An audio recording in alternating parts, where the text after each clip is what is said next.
कान में ज्ञान के शब्द चले जाने से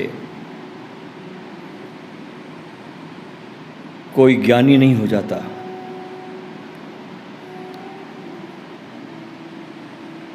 ज्ञानी होने के लिए कहे गए शब्दों को, दिल से कहे गए शब्दों को अमल में लाना चाहिए। सूफियों के इस अमल शब्द को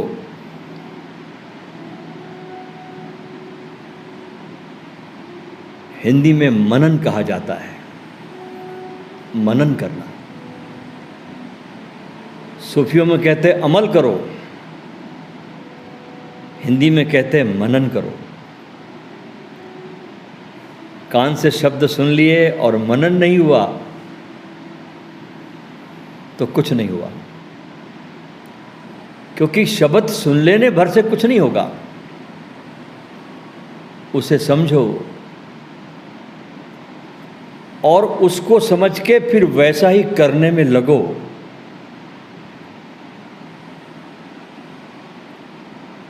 जैसे स्कूल में मास्टर पढ़ाता ना, पहले थ्योरी पढ़ाता है किताबों से, फिर क्या कहता है, आओ करके सीखें। अब करके सीखते हैं, प्रैक्टिकल कराता है। ऐसे ही सुनने भर से कुछ नहीं होता, उसको अमल में लाना चाहिए। सुनने के बाद उसको करने में लग जाना चाहिए। जो सुनकर करता नहीं, उसका सुनना तो बस ऐसे ही है। कैसे? जैसे सांप का बिल में जाना और बिल में रहना।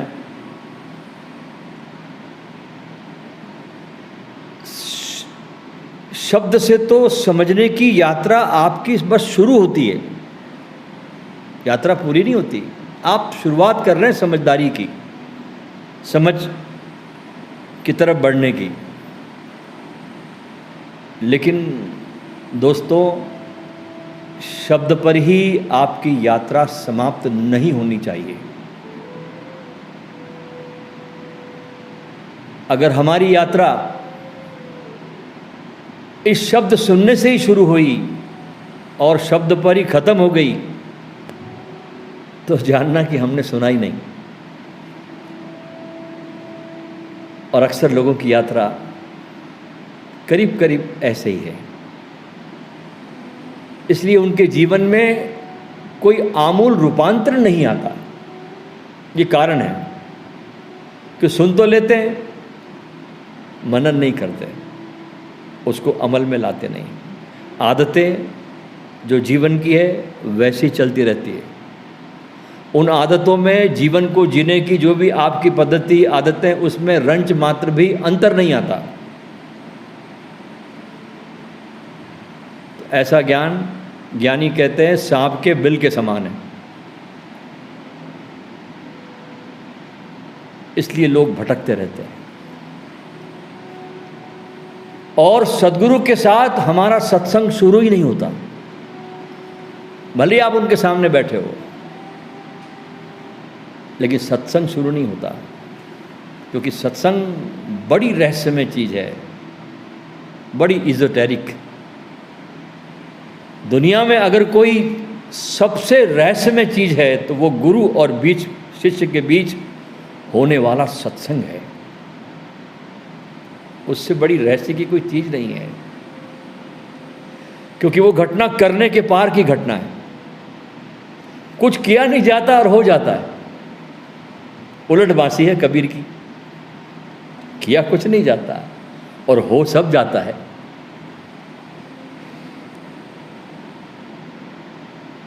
मात्र सद्गुरु के सानिध्य में रहने मात्र से शिष्य आनंद में गोते मारने लगता है। अगर शिष्य कोई काबिल हो तो मात्र रहने मात्र से उसके अंदर खिलावट आनी शुरू हो जाती है। जैसे कोई बसंत आ गया उसके जीवन में। और कभी कभी ऐसा भी हो जाता है जीवन में कि तुम ठीक सद्गुरु के पास पहुंचकर भी तुमको ठीक ठीक ठिकाना मिल भी जाए तो भी तुम्हारी मन के भटकने की आदत ऐसी है कि तुम फिर खोज पर निकल जाते हो। तुम्हें लगता है कि शायद किसी और के पास कहीं कुछ और भी हो सकता है। इस प्रकार तुम ऐसे वृक्ष बन जाते हो। रूमी कहते हैं, एक बार रूमी अपने शिष्यों को लेकर एक बड़े खेत पर गए। पूरा खेत खुदा पड़ा है, बर्बाद हुआ पड़ा है। रूमी अपने शिष्यों से कहते, देखते उस किसान को, इसने एक जगह पौधा लगाया फिर उखाड़ा, वही पौधा दूसरी जगह लगाया फिर उखाड़ा, पौधा लगा ही नहीं। ऐसे हम भी करते रहते हैं, सोचते कहीं और मिलेगा, कहीं और मिलेगा। और अक्सर तो लोग कहते हैं कि इस गुरु के पास मिलता नहीं, कहीं और गुरु के पास मिल सकता। ये नहीं देखते कि इस गुरु ने जो बोला उसको हमने मनन किया या नहीं किया। अपने पे जिम्मेदारी नहीं डालते, गुरु पे जिम्मेदारी डालते। ये गुरु किसी काम का नहीं। हमने उस पर अमल नहीं किया, मनन नहीं किया, ये देखने की दृष्टि हमारे पास में नहीं आती। तो शिष्य वो जो गुरु बताता जाए और उसे अमल में लाता जाए, नहीं तो यात्रा हमेशा कहीं और कहीं और कहीं और इसी में बीत जाती है। कहीं और मिलेगा, कहीं और खजाना होगा, इसी में आदमी घूमता रहता है। एक सूफी की बड़ी सुंदर कहानी है, सूफी किताबों में मिलती है कि एक सूफी को सपना आया। गांव से हजारों मील दूर वो रहता था, शहर से, राजधानी से। सपना आया उसको कि हजारों मील दूर देश की राजधानी में एक नदी का पुल बना हुआ है, बड़ा पुल है, और नीचे नदी बह रही है, और उस पुल के किनारे पर जमीन में बड़ा खजाना गड़ा हुआ है। जब उसकी आंख खुली फकीर की, उस सूफी की, तो लगा फकीर को कि यूं ही कोई सपना आ गया होगा, जो सपने आते वैसे। वो तो सपने को भूल भी गया दिन में, जैसे कि हम अपने सपनों को भूल जाते हैं, ऐसे ही वो भी भूल गया। लेकिन अगली रात फिर से वही सपना आया, तीसरी रात भी वही सपना आया, चौथी रात भी वही सपना आया। हमेशा सपने में दिखाई पड़ रहा है कि पुल है, पुल के नीचे नदी है, और पुल के किनारे पर खजाना गड़ा है।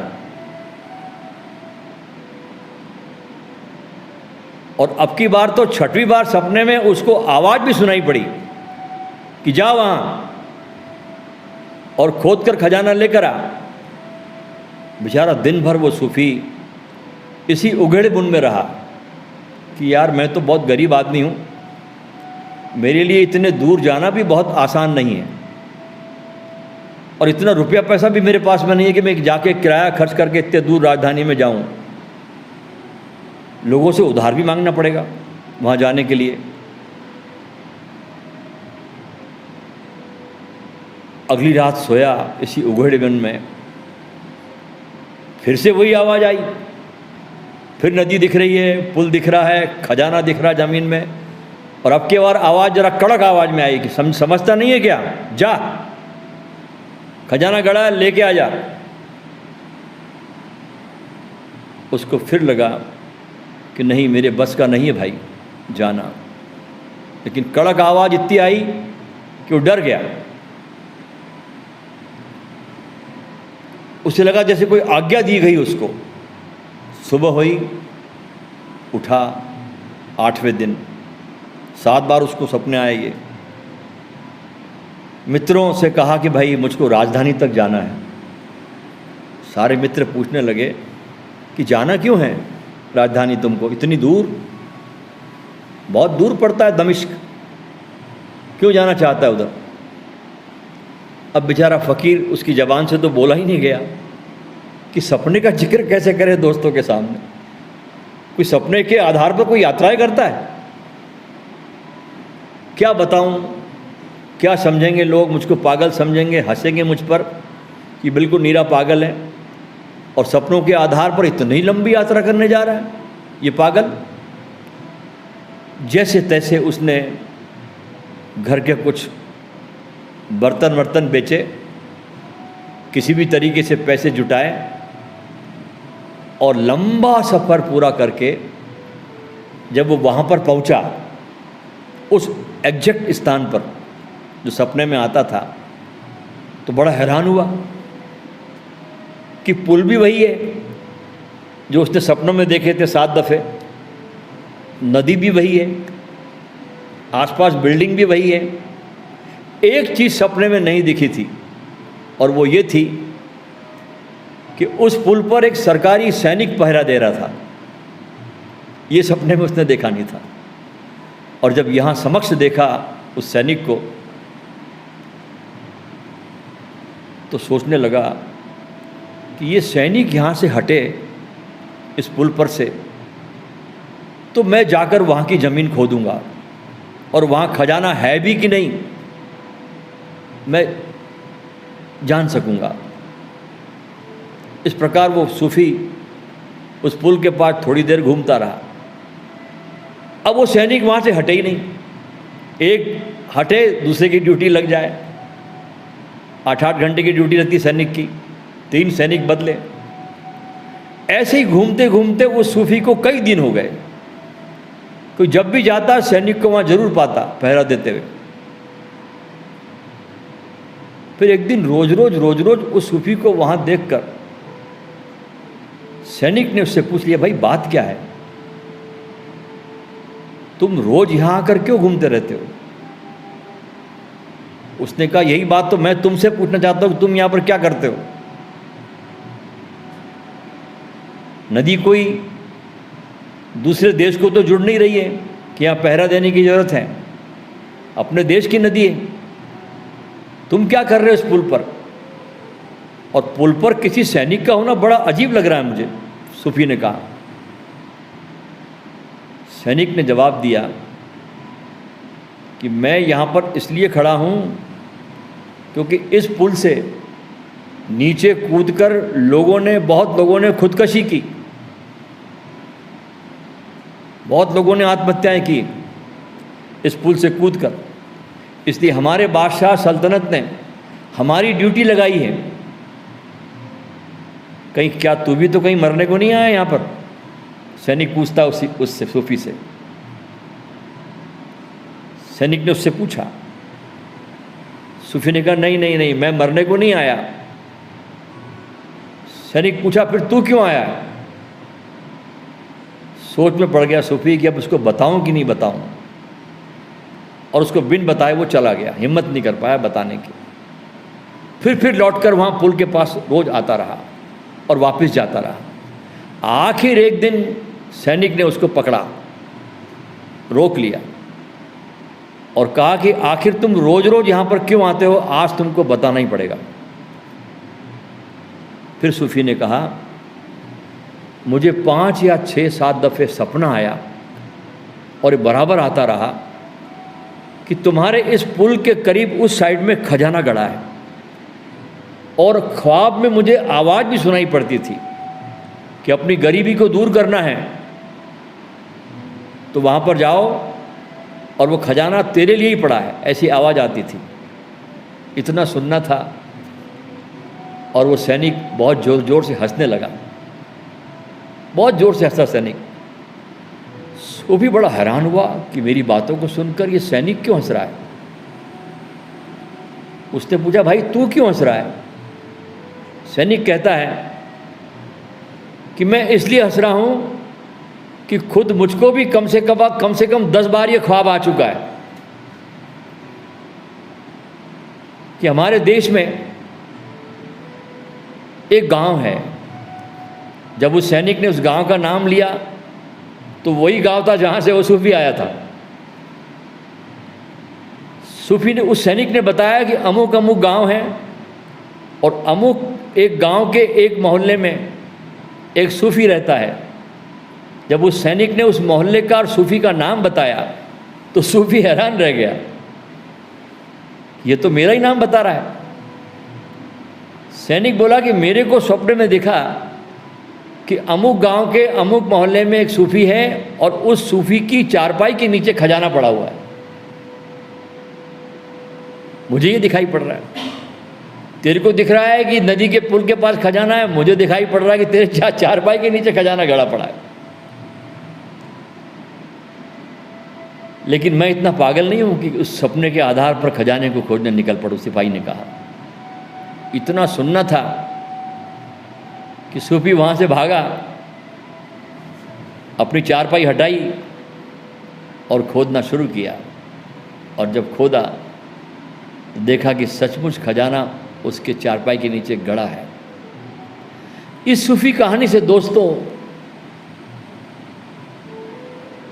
ये निष्कर्ष निकलता है कि हर आदमी के दिल में खजाना गड़ा है, पर आदमी बस अपने भीतर नहीं ढूंढता और हजारों मील दूर यात्रा करके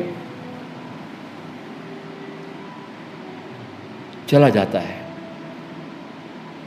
कोई उठकर मक्काए शरीफ चला जाता है, कोई उठकर काशी चला जाता है, कोई उठकर रामेश्वरम चला जाता है, कोई उठकर बद्री केदार चला जाता है, कोई उठकर मानसरोवर चला जाता है। नहीं जाता तो बस वो अपने भीतर नहीं जा पाता है। इसलिए हर सद्गुरु की, चाहे वो सूफी हो, वैदिक हो, सिख हो, कोई भी हो, सबकी एक ही सिखावन रही है कि भीतर मुड़ो, भीतर चलो, अपनी दिशा बदलो और दिशा के बदलते ही फिर दशा बदलते जरा भी देर लगती नहीं। धर्म है अपनी दिशा को बदलना और गुरु का कार्य है इस दिशा को बहुत सहजता से मोड़ देना, बदलने में शिष्य की सहायता करना।